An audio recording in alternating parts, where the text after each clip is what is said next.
Gotta say, I really enjoyed this movie. I thought it was really, really well done. Thank you. But I have to ask about the shower scene, of course, because it is a gender flip of, the 2004 film. For you, why was it important to get that in there? And then for you, were you doing extra crunches before shooting it?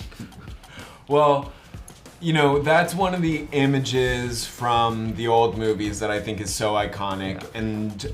And a big thing with this movie was like, we're trying to make our own version, a new installment into the canon, but for all the fans of the old stuff, we want to have some winks and nods, do things a little bit differently. And I think that in this film, there's a lot of family drama, and at the moment in the movie where it happens, John's character is sort of like going through a bit of emotional turmoil about, the future of his and his wife's pregnancy, and we kind of come into this scene on like a more meditative note, and yes, we see a guy in a shower, but it's not sort of set up to be this big scary scene, and hopefully we kind of surprise the audience with where it comes. I think that for Grudge super fans, you see someone in a shower, and I think you hope that something is gonna happen.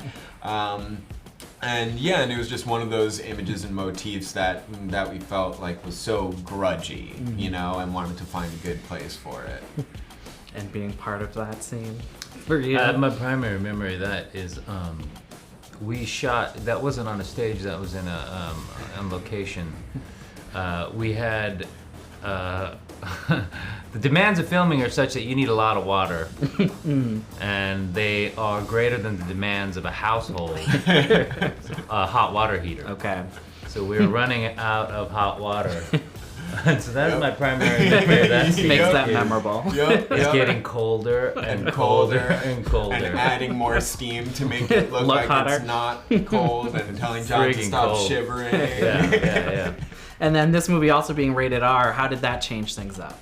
I think definitely we're able to like increase like the gore threshold and the intensity of it, but I think what it did more than anything was like allow us to, in the story, deal with more serious subject matter, more adult subject matter. This is not a movie about teenagers running and screaming through a high school hall.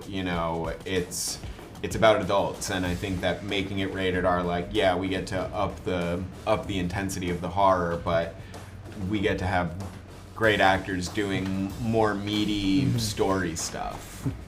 And now, is rated R Star Trek something you'd be into? I know there's talk about it with Quentin Tarantino. We haven't done a rated R one yet.